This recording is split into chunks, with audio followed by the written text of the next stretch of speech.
wine has that ability to draw you into the moment, to make you completely engaged, to bring people together, to take an instant and make it seem infinite. It is truly magical. Sit back and grab a glass. It's Wine Talks with Paul K. Hey, welcome to Wine Talks with Paul K. And we are at a away game today up in the Napa Valley. About to have a conversation with Violet Grgich. Introductions in just a moment. Hey, have a listen to a podcast I just released with Zaya Unan. This is a Iranian immigrant at 13 years old, hustled his way to the United States and became, he's got 5 hotels and 3 golf courses and a luxury brand, cigar, and places in Paris, and you name it. So really interesting conversation on how he did that. But not while we're here. We're here to have a conversation with Violet. She is the descendant, I'm going to say, of Mike Grgich, the famed winemaker of the Judgment of Paris in 1976, and now the head, what do you call yourself, the head everything? I guess so. Welcome to the show. Thank you so much. This is, I just got an email. This is what I want to start with. Mm-hmm. I just got an email from the Napa Valley Vintners Association. And it said, helping you tell the Napa Valley story. And of course, it goes on to tell all the resources that Napa Valley Vintners have done to help tell the story. But how important today is telling this story? I would say telling the story is probably the most important part, other than making a friend and creating a relationship. Well, that was the other thing. I forgot about that. When you and I spoke a few years ago, and you told us that famous quote from your dad, Mm-hmm. Which includes making friends, Stuart. Mm-hmm. What was it exactly? So every day, do your best, learn something new, and make a friend. So my daughter, who's now with Apple, she's part of the recruiting team that bring women back into the workforce, into the hardware side of Apple, and she uses that regularly. That's wonderful. Oh my gosh. I have to say, it was told to my father by his father when he left home to go to school. And he grew up in a very small, very poor village, didn't have any money, but he had wisdom. And that's what he passed along to my father. And over the years, I've realized that if you stick to those values, you have no choice but to succeed in life, because that tells you how to behave in any kind of situation. Because those are the issues of life. Yeah. Not necessarily winning gold medals in your wine or becoming winning the Judgment of Paris in 1976, all those things. Mm-hmm. It's really about being a human being, right, and the lessons you learn from that. I mean, this is interesting because your father's story is amazing. He comes to America. I think it was $25 sewed in the shoe. $32. $32 exact. In the shoe. And I've been dying when we go to Saint Helena to figure out which hotel it was that he landed in front of. Like, where do I stay tonight? Oh, Saint Helena Hotel. Is it still there? It's still there, right? The building's still there. I don't think they've operated for a little while, but it's right in the middle of Main Street, Saint Helena. Yeah. That vision. Mm-hmm. To me is phenomenal, because my father's an immigrant, mm-hmm, and to know this gentleman just took the risk, showed up, and mm-hmm, what was it? When you discussed that with him, what was his thought process? What was he feeling? Oh my gosh. I mean, he felt all kinds of things. He was, Croatia was part of Yugoslavia. He'd gone through World War II. His father went through World War I and World War II. He'd been through a lot. He came from a small, poor village, and he felt like the best thing that he could do for himself was to get an education. He ended up studying viticulture and enology at the University of Zagreb. And when he was there, he heard from a professor who'd been to California, specifically to UC Berkeley. He heard that Napa Valley was paradise and that America was a land you could achieve your dreams. And that inspired him because of this conversation with this professor. The secret police were after him. He fled the country. He'd been collecting some money, which he sewed up in his shoe, but it took him a while. He didn't just, come to America. He went through a lot to be able to get there. He went through Germany. He was in an internment camp. He got a visa to go to Canada as a lumberjack. And of course, anybody seeing my dad, my dad, a lumberjack? You got to be kidding. He's like 5'5". But his first step in America was remarkable because, again, that idea of being able to have freedom, freedom of speech, freedom to follow your dreams. And so when we broke grounds on Grgich Hills, we broke grounds on July 4th, Independence Day. Wow. Deliberately. Because of that was so special to him, the fact that he had freedom. It's an interesting path. I was just mentioning this Zaya Unan, who came from Iran at 13, and he's talking about almost the same type of thing where he had to sort of puddle jump his way over here. But what ambition and persistence and what's the word? The vision of the dream to put up with that. Like he could have stopped anywhere and said, well, this is good enough. I'm tired. Was he a winemaker before he left? He was. And as a small, as a peasant in a village, everyone made wine. His father was known as making the best wine in the village. And even though my father had originally studied business, he didn't find it to be very creative. He found that, all those closets of papers that he was generating, what use is that? And so he ended up following his passion. He started stomping grapes when he was 3 years old. And of course, immediately started drinking wine and water. The reason for that was you couldn't drink water in a village, you would get sick. So when you put wine with it, it sterilized it. It was also a lot more fun to work. Well, yeah, of course. Yeah. That's a persistent theme. I just heard this the other day about the water of those days being poisonous and causing probably a lot of disease at the time. Yeah. And I have a poster. Well, I have an image of a poster. I've been trying to find the original in Béziers, France, in the early 20s. They put up a poster saying, "Put wine in your water," deliberately. Yeah, absolutely. How interesting. Yeah. So your grandfather then was the best winemaker of the village, huh? That's Yeah, it was wonderful. Any gold medals over there? No. I mean, he didn't have any money, so he grew. They grew everything they ate. They traded. It was a very different life than what we have here in Napa Valley, but it definitely set my dad as. Gave him a background where he was always working hard. He was always trying to keep things simple. I was in Armenia a few months ago, and I shot this. I had spent 3 days in the villages shooting winemakers, talking to them as we're talking now. But I did stop at a roadside down by the Iranian border. There's a whole bunch of wine-related kiosks. And the first person said, "No, you're not filming me like this, doing that." And then the other woman said, "Yeah, film me." So I went up and they said, "You need to taste this live, while we're shooting this." I'm like, "Oh my God, are you kidding? I have to taste this?" It was in a Coke bottle, plastic Coke bottle. And you know what? I go, this is completely palatable and, drinkable. And I'm like, I don't think I'd have a problem having a glass of this. So how much that leads me to this conversation.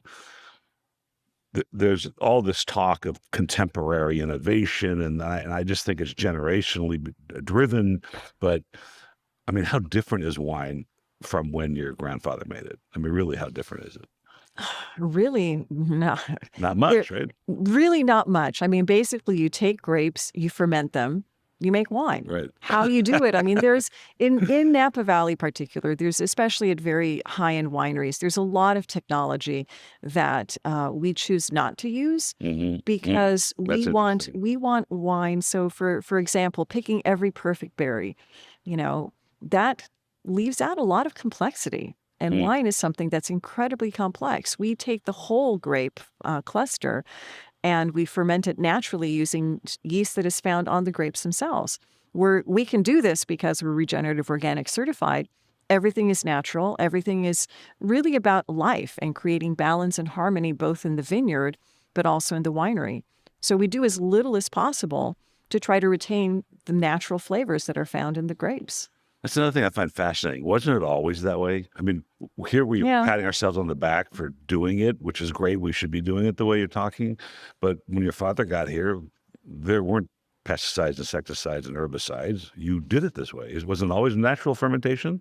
No, there wasn't. And actually, I remember when my father was at our neighbor there, Burdue Vineyards, he and Andrei Chelichev worked on a number of projects, one of which was introducing millipore filtration to the wine business. Another was actually working on strains of yeast that were very consistent to be found. I mean, there were pesticides and herbicides, I believe, back then. They didn't farm naturally like they did back in the old country, which is how my dad grew up. Right. But they developed a strain of yeast that was the most widely used yeast for many, many decades, French white.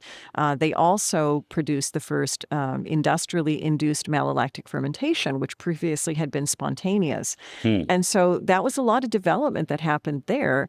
But then when my father went to Robert Mondavi, Robert thought thought that Napa Valley could someday, become one of the great wine growing regions of the world because the climate, the soil, the terroir. But we had something that the French didn't have. The French were considered by themselves and by everyone in the world to make the best wines, and they had their tradition. But we had science and technology. And so Robert Mondavi was very much about the latest scientific discoveries, the latest scientific methods. How can I do things in a more modern way? And so when my father made the wine that made Robert Mondavi famous, that was the 1969 Cabernet, he actually centrifuged his wine. He used numerous other technologies that was processing the wine. And this wine was, it won this amazing, first place at a tasting in Los Angeles and literally put Robert Mondavi on the map. But my dad had an experience where, one of his friends who made wines in his garage made it completely naturally. And his wine was unfiltered, unfined, didn't look very pretty at all. And yet his wine, my dad found he couldn't stop drinking. And he thought, why is this? I have all this technology. I'm, processing this wine. But his friend just used literally what came from the vineyard. And that literally inspired my father's winemaking technique for the rest of his life, which is to get the best grapes possible and to do as little as possible to them to retain all the natural aromas and flavors. Because those things, you can come from the grapes themselves. You can take great grapes and make bad wine. Oh, yeah. But you can't take bad grapes and make great wine. Yeah, it's just impossible. So his path, and I want to touch on that, but his path was, he lands here. His first job was? His first job was with Lee Stewart at Souverain Cellars. Oh, yeah, right. Which most people don't know who he is, but a very shy person. He also trained Warren Winiarski from Stag's Leap. He worked at Christian Brothers for a year, and then he worked with Andrei Chelichev at Beaulieu Vineyards, and that was the longest period. He worked there for about 8 years before he went on to Robert Mondavi. And then when he was at Robert Mondavi, the winery had gotten bigger and bigger. He was doing some custom crush, and one of the people who brought his Chardonnay to get crushed there knew that my dad made the 69 Cabernet. He was one of the owners of Chateau Montelena. And so that they asked my dad to be their winemaker, but not because of Chardonnay, because of Cabernet. That's what they wanted to make. That's hilarious. Yeah. Was it Jim's partner? So it was Jim's. So there were three partners, Ernie Hahn, Lee Pashich, and Jim Barrett. So those were the three partners in Chateau Montelena. And my dad actually ended up having to make Chardonnay as a cash flow wine because they weren't going to be making any money for a while. Well, Mr. Barrett was a neighbor of ours. He came to my dad's store all the time. And I used to surf with the youngest son, Kevin, though he didn't think much of my surfing. But they bought that place originally just as a tax haven. They were looking for an idea to protect some assets as an attorney. And they, grapes sound interesting. They're talking about wheat. They're talking about other stuff. And here they have Chateau Montelena. So your dad goes there to make red wine, which I think in general, Chateau Montelena is known for their red wines, their Calistoga wines. But well, I think it depends on who you talk to. It's interesting. I remember being in New York one time and, a customer said, "Oh, you make Chardonnay? I thought you only made Zinfandel." Yeah, right. Whereas we got famous for Chardonnay because of the Paris tasting. And that was what brought Chateau Montelena fame as well, was the Chardonnay that won the Paris tasting that my father made. But was that, Bo will tell you, I worked he was working in the cellar at that time. I don't think the youngest son ever got involved really, but he was saying that, we don't know not sure we exactly know what we're doing. And we just decided, and I guess Patricia Gasteau and Stephen Spurrier came around and decided to put the wines in the tasting and get them shipped over by Joanne Dupuis, that whole concept, the story. But was there do you know if there's any expectations at that point? Or it was just, let's put it in there for fun, or what? No. They didn't know the wine was entered in the tasting. That was a secret to them. But, the expectations for my father for the wine that he made were very high. And those had, he was always a perfectionist when it came to really working hard to make the best wines possible. His wines were his children. If you look at that photograph behind you there, he's looking at his baby. And Violet in the picture. I know. It's funny. Michael Mondavi was just telling me the other day that, when my dad was working there, he says he would tell Michael, "Wines are your children. sometimes you have to sleep with them. And so Michael said that, my mom would bring me to the winery so that my dad could actually see me Yeah. because he was so involved with the winemaking. The real child. The real child. So But- were you, and this isn't always the case, that's why I'm asking you, but were you destined to do this, or did you have other plans? Well, my dad was always telling me that I was going to be a winemaker, and being a stubborn Croatian, I was, going in the other direction. So I ended up studying music and a few other things, but I loved, being around the winery. I, of course, was in awe of my father, who was just so successful and so fabulous at what he did. And it was his entire life. Mm-hmm. That's what he did. That was his life. And so I didn't really think I would follow in his footsteps or really be able to until years later. I kept coming back to the winery. I kept, pouring at wine tastings, working in the tasting room, working in the accounting department. I started out working in the cellar and the laboratory, which was really fabulous because I didn't really have to talk to people because I was very, very shy. Yes. So I can at see some that. point, my dad, he made me go out and learn how to sell wine, and so that was hard, but I thought So it was. learn how to sell wine. Mhm. We're still learning how to sell wine. We It's absolutely are. changing all the time. Mhm. But did it hit you at that time what a powerful emotional product this is, or was it kind of business at that point? Oh no, it was definitely. I mean, wine was always on our table. My dad was just so passionate about what he did and the art of winemaking that, again, he would always talk about himself as a wine sitter, as Oh, like in a yeah, right. babysitter. Really great. term. Those were his children. This was his passion, and that was very clear. There was, you know, the wine and what it meant to us on a regular basis. I mean, we always drank my dad's wines. I have to say, super spoiled as a kid. The first bad You wouldn't wine have I Bordeaux tried, in I'm this like, place. oh my gosh, how can people drink that stuff? Yeah. So I cannot tell you that it's the best way to get an education, but it certainly set me in the right direction. It certainly is passion and that takes over. And obviously your father had that. And when did you learn that? Because it took me, I was selling wine for 35 years. It took me a few years to say, wait a minute, there's something interesting besides the margins here, which suck. But Well, I think I always appreciated wine. I always had it around. I didn't start really attending wine tastings and trying other wines until maybe I was a little older, as a teenager.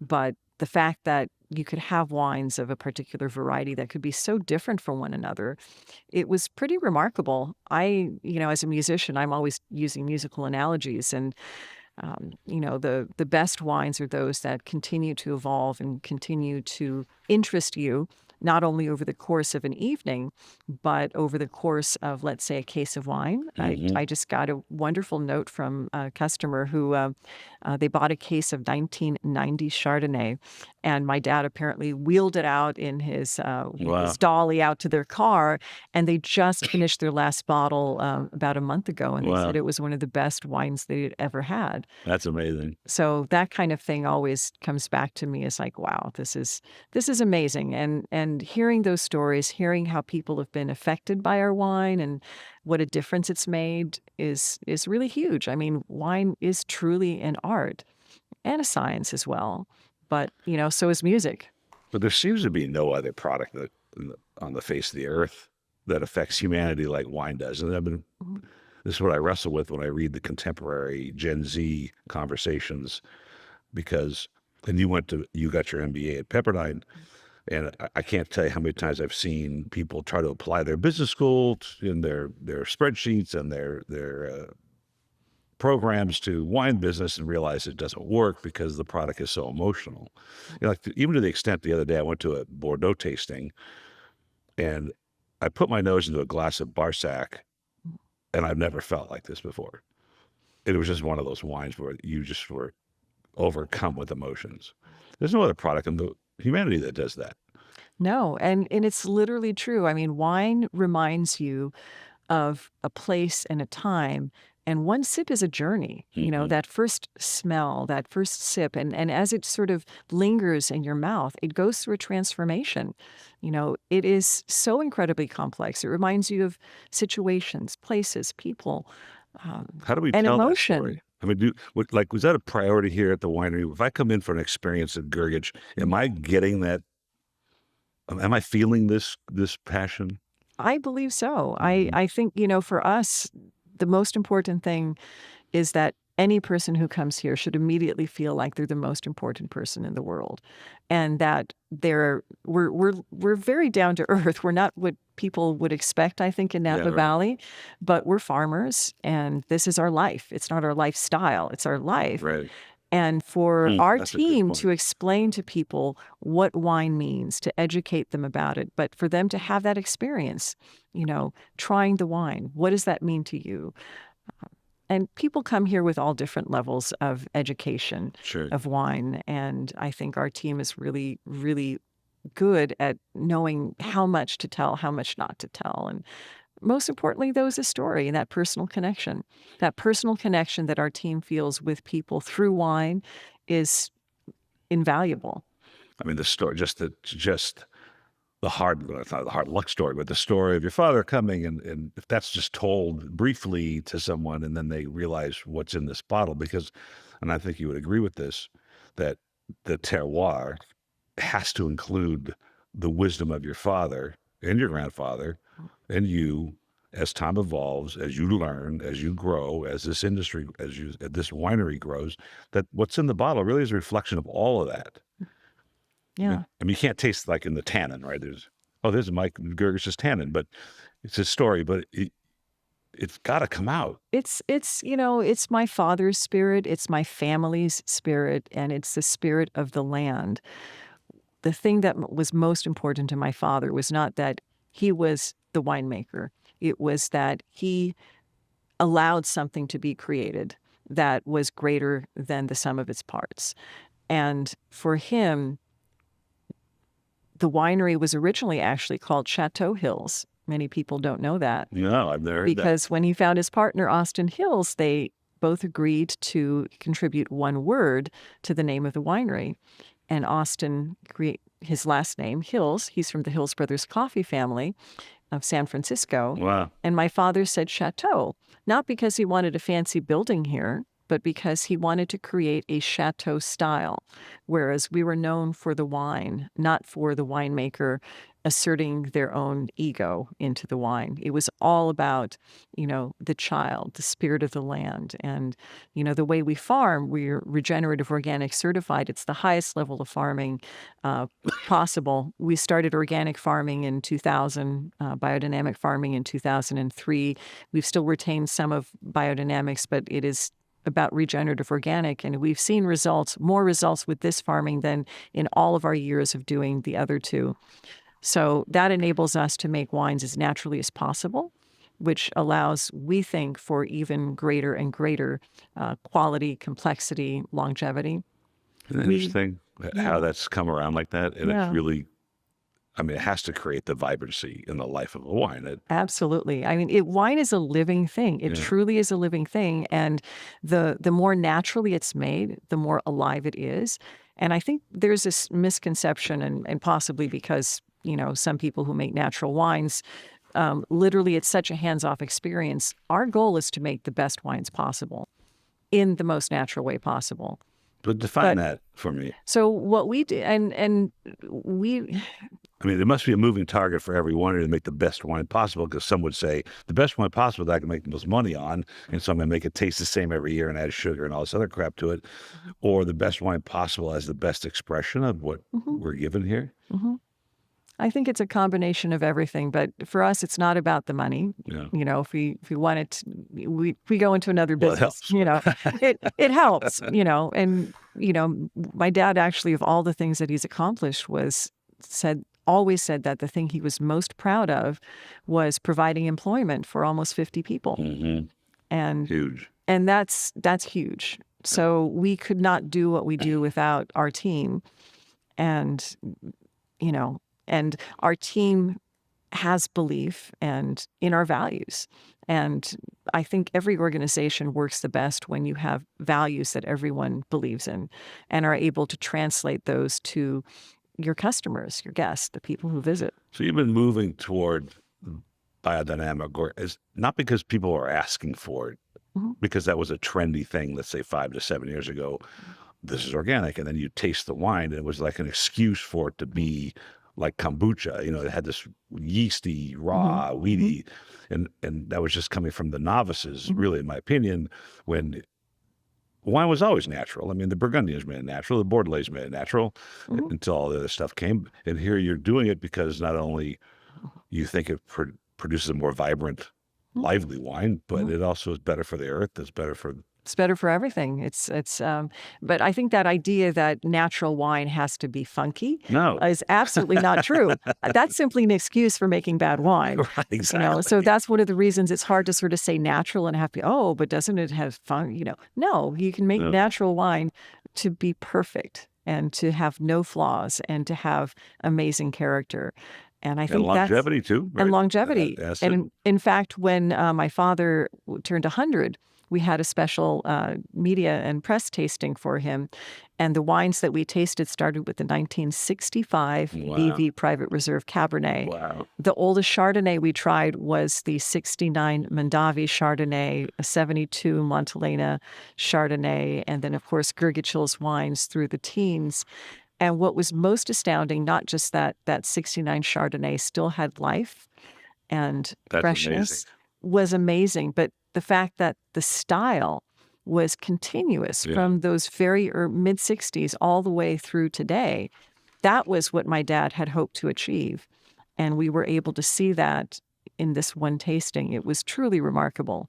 And in different vineyards, different winemaking techniques. My dad was always learning, always trying to learn from people smarter than himself. And that's a humble position to take. Yeah, absolutely. And, I appreciate that as well. I like to surround myself by people smarter than myself, too. Makes the job a little easier. It does. Actually, what was his first vintage at Montelena? 72, It was right? 72. Yeah. So, and the one that won was the 73, right? Correct. Yeah. So, Mr. Bear came into my dad's shop and said, look, now that I bought this winery, I'm getting all kinds of requests for donations from all over the Palos Verdes, elites and aristocrats and all the organizations. He goes, would you mind just bringing the wines in and having them on your shelf so that at least I could point them somewhere? And so I still have the newsletter from the 1972 Chardonnay that my dad featured in the wine shop. Wow. Oh my gosh. I would love to see that. Please do. I have it somewhere. That's My dad was a fabulous. prolific collector of everything. So he's still, but let's talk about that for a second. The style.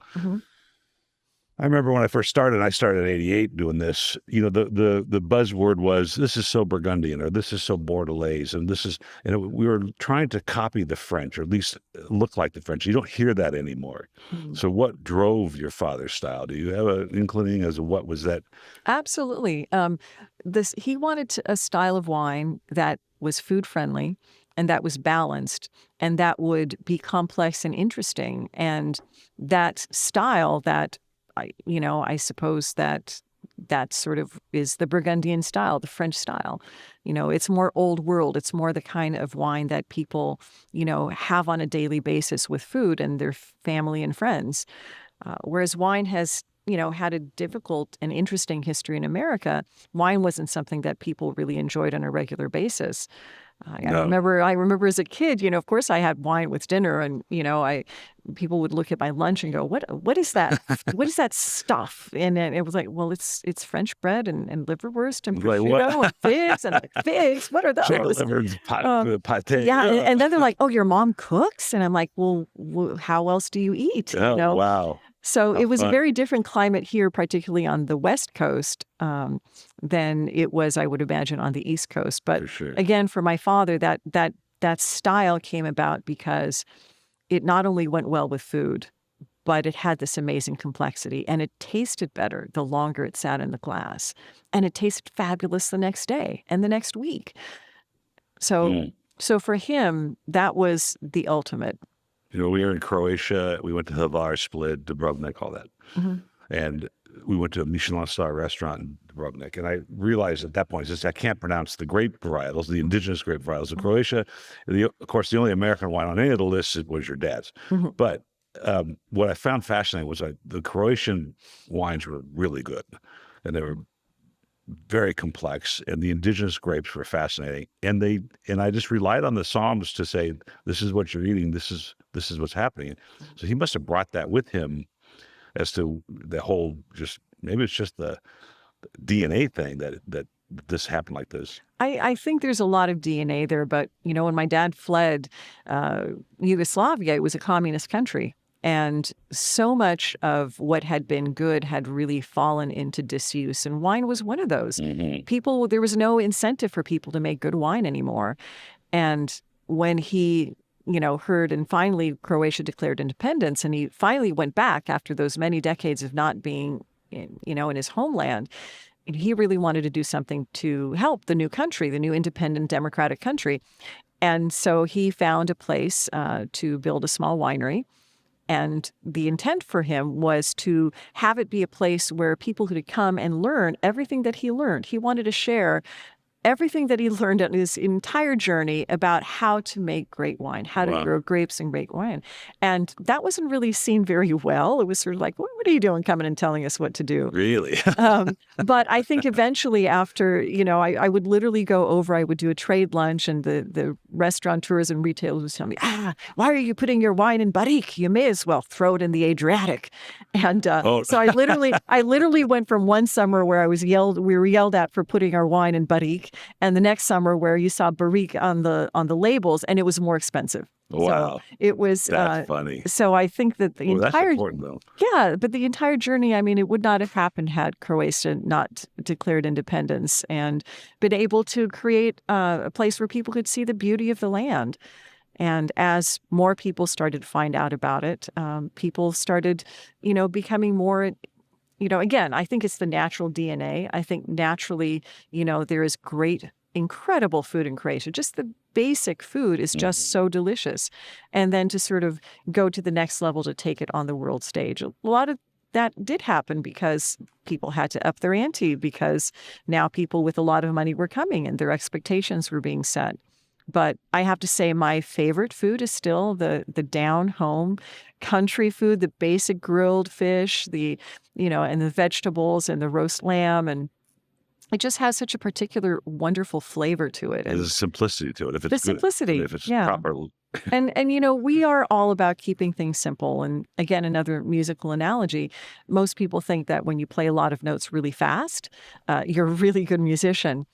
It's actually the opposite. It is much harder to play very few notes connected by very long periods of time, where you have to shape the sound of the note and the sound of the spaces between the notes. There's incredible complexity there, and you can't hide that as you can by playing a flurry of a lot of notes. So less is more. And that's one of the reasons why we like to keep our style and not sort of waver back and forth and follow trends. Because as a style, we, again, keep things simple in winemaking. We do very little, but it produces immense quality with immense complexity. And so that, to me, all goes together. Do you know Susan Lynn, the MW? Not personally. I think she's up here. I had her on the show not too long ago, but she is a classically trained pianist, and she's working with the emotion of wine and music together. You probably have a fabulous conversation with her. And I was reading, I've been trying to go back because of this jibber jabber on LinkedIn and between Gen Zs and all this generation that thinks they're going to change the wine industry, which doesn't need changing, in my opinion. That's our next subject. But I've been going back and reading articles from the Les Amis de Vin group. They had a great magazine. It was really good. And I go on eBay and I look for old copies. And my dad had a couple still. And there was a whole article about music and wine. And there was somebody had written some score. And I gave it to a friend of mine for him to, I want to hear what the score is, because I don't know what he was talking about. And I want to figure out if, I want to connect the dots between his article, wine, and why he wrote this score. And so she was fascinated by this thing when I sent it to her. I'll send it to you too. Oh, absolutely. I had scanned it and looked at it. But it's funny because I get in trouble for literally crying when I listen to someone like you from Adele. And that's just like a piano and very slow notes. and it draws out so much. My wife, There you go. she goes, "What happened to you that you that you But cry at that's the the song?" best. That's the best. I mean, that's an outpouring of emotion. Yes. It's And wine is so emotional. wine. Absolutely. Absolutely. When they talk about this, and I've noticed I've never been in your tasting room, and it's can accommodate a lot of people, and I think it feels really good in there.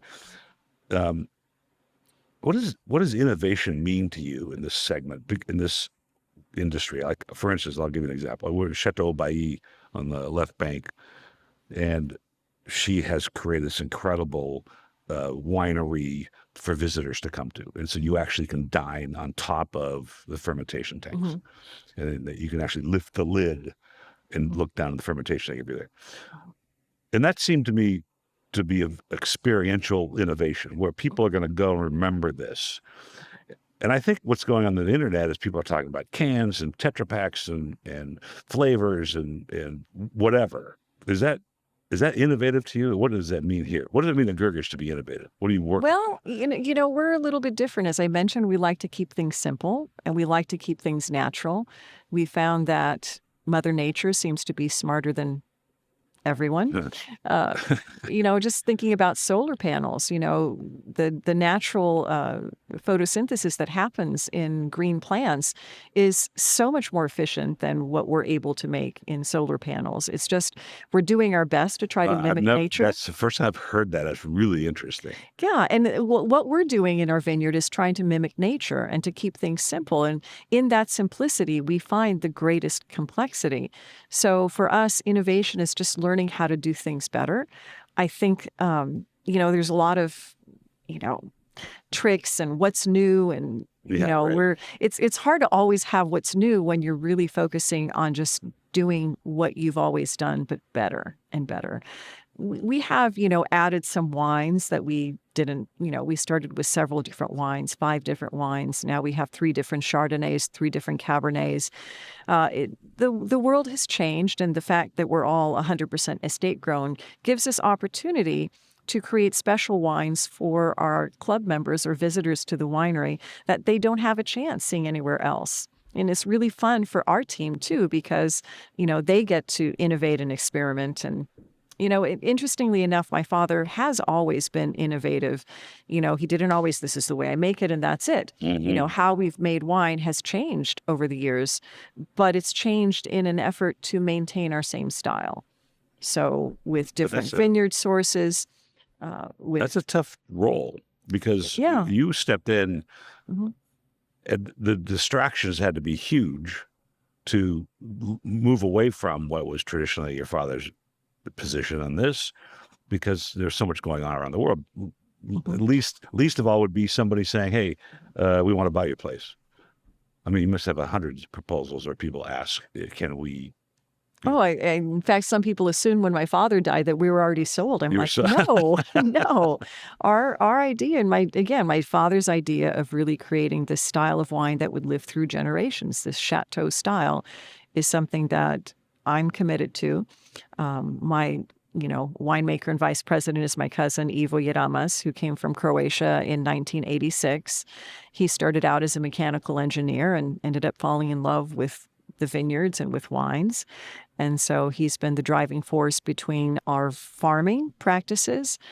And, when he came here and learned, we were experimenting. We literally, had gone from, completely fermenting our whites in stainless steel to a slow process of experimenting and deciding to go to 100% oak fermentation.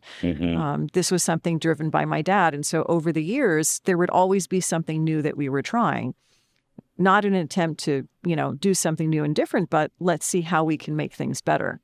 So every vintage, you probably put something aside to try or look at. Most vintages, yeah. And that's something that is, that interest of always being curious and wanting to do better. Let's learn about something. Learn something else. But not change drastically the way we do things. And again, it's all in maintaining that same style. You said lifestyle. It's a life and not a lifestyle. That's a really interesting distinction. It is the difference between being completely engaged in the present and always thinking about, yesterday or tomorrow, and something that's more superficial. Mm-hmm. For us, it is something that's very deeply felt. I mean, why would people stay in this business if you didn't feel about it deeply? I think, interesting. I remember years ago, I don't do social media, and I remember our marketing manager was talking about, was it Pinterest or Instagram or one of those? And he said, wow, we get all these questions. And we're like, well, what's the number one question people ask? Well, what do I wear in wine country? Which I thought was really funny. That's hilarious. It's like, how do we be fashionable while we're doing all these things? And, of course, this is my hometown. Yeah, so, right. That's really funny. but there is something about, a kind of wine has that ability to draw you into the moment, to make you completely engaged, to bring people together, to take an instant and make it seem infinite. It is truly magical. And that's so hard to define. I had this woman on the show. Her name is Gisela, Mm-hmm. and she's German, obviously. Mm-hmm. And she's got a PhD in theology and then 2 masters from very large, well-known schools. And I think I might know her. yeah, she was a great lady. Mm-hmm. And her thing is like, the only way you can explain it is a gift from God. It's just because it's so magical. And I think about that because people come here, they're looking for this experience. They want to go home and tell some stories. I had somebody, we go to Starbucks every morning in my local town of Sierra Madre, and I have a couple of local guys, and they know them in the trade, and they're like, we're going to Napa next week. Where should we go? And then they come back, they go, oh, it's unbelievable. We had such a great time. And so they're looking to understand the lifestyle, because that's what I think most people chase. Mm-hmm. And that's why I thought this definition of life versus lifestyle was so interesting, because how many surgeons came up here, and how many freeway engineers came up here thinking, I want to be in the wine business, and realize you got to make a profit, and, it's really expensive, and all the things that go with it. That's chasing the lifestyle, Mm-hmm. not chasing the life, Mm-hmm. which is a really interesting distinction.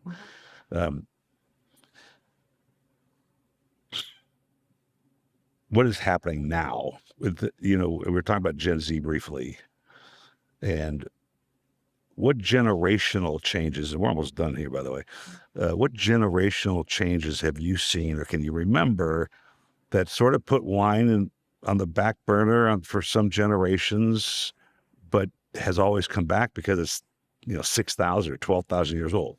It's never going anywhere. Absolutely. It's interesting because there's always, what happens when you listen to older people and they're like, oh, the world is going to pot and things aren't the way they used to be when I was young and everything's so much worse now. And every single person ends up doing the same thing the older they get because of that amazing perspective you have and looking upon your life and, opening yourself up to more experiences. And I think, especially in America where wine is considered alcohol, Mm-hmm. whereas wine is actually, a natural beverage that contains some alcohol, Mm-hmm. but wine is not alcohol. And it's looked at as a very moral or immoral kind of way, which is bizarre to me because the way Americans treat alcohol, and gosh, you can go out and kill people for your country and vote, but you can't have alcohol until, many years later. It is one of those things that literally drives younger people to experiment with it in a way that is abusive. And so this whole, let's try to protect our kids, they're not educated about wine or alcohol. They don't know how to use it. Of course, children naturally have to grow up. Mm-hmm. And that transition, that teenagerhood, that's sort of learning to become independent, you've got to test boundaries, and you tend to do things that your parents tell you not to do because that's how you become independent, right? That's right. That's the way it works. So by not having education, by looking at this as in a way that's very different than the way I was raised as, a European, I think brings great harm to America. Having that education, knowing, gosh, wine is not something to be abused. Okay, I see you drank a little bit too much and you felt ill. Well, you don't want to feel that way again, do you? That's called education. Yeah. And so I forgot what the original question was, but we're talking about the younger generation. So the younger generation, of course they're going to have it's I would say that every generation has been not that interested in wine, Right. unless you grew up with wine, and you develop it later through a series of, and maybe your path is a little bit different. Maybe it's through other things, through cocktails or craft beer. It's going to be a little different for every generation, but the size of the generation, they end up discovering wine and loving it. It just takes a little bit of time. So, the expectation that wineries, oh, we've got to get these young people right now, and how come they're not drinking wine? They will eventually, but do it in the right way. So one of the things that, especially the younger generation, their values are very similar to our values. We value doing things naturally. We value experiences. We value being in the moment, sharing with friends. We value, natural farming. Our regenerative organic farming is the number one way you can actually help combat climate change. We value being down to earth and making friends and connecting. That's a really good point. So those are all things that are our values that young people connect with. And so we don't have to go out and sell to them. They don't want to be sold to. They want to learn. And we simply, when I was so terrified of selling wine, I thought, okay, thank goodness. All I have to do is show up and pour the wine, have them taste it, and then take their order. Because they would fall in love with it. And that's exactly what happens. Exactly. So I would say that, people's expectations of what wine is and what particular varietals are usually shattered when they come here. Number one thing I hear is, I hate Chardonnay, but I love yours. Or I don't drink red wines, but your Cabernet is amazing. So I love that. I'd say most of the compliments we get are from people who I had no idea your wines tasted like this. I think that's right on. You said it properly, at least in my outlook as well, which is eventually every generation comes around to a proper glass of wine, an honest glass of wine. Because if you're buying the stuff off the shelf of the market, you can easily get a bad taste in your mouth for what wine really is. And until you have that complex expression of where it came from and what it was, what you were trying to show. And there was one of the MWs I had on the show, Tim Hanai, who said, there's studies that show that sweet beverages, or let's just take sweeter wines or wines that are on the market shelf that have sugar and chaptalized, that you get bored of them. And it's not until you put your nose in the glass and you smell a Grgich Merlot and you go, wait a minute, I have not smelled this before. And I think every generation comes to that. Eventually, I think they come to, and some later than others. Look, when I sold my company, fortunately, the people that bought it only wanted my stuff that was for sale to my customers, which was around $20 wines. He didn't want any of my collection, which I didn't really collect, but COVID was so good to us, I was buying all kinds of stuff. Now I have this beautiful collection of Bordeaux and domestic, cabs, but the depletion is much faster than I expected since my kids are living with me now. And so it's a little, I have to figure out how to restock, but oh my gosh. Really, I thank you for taking the time today to show us your outlook on what's going on out there and what the history here. And it's refreshing to hear the story and understand it, sort of inspiring to stay in the fight, and teach the people. Thanks again. You are most welcome. It's been a pleasure. Hope we can do it one time in the future after we get through some of this generational changes, and we'll have something else to talk about. Absolutely. We'll see how right we were. That's right. Mm-hmm. Cheers.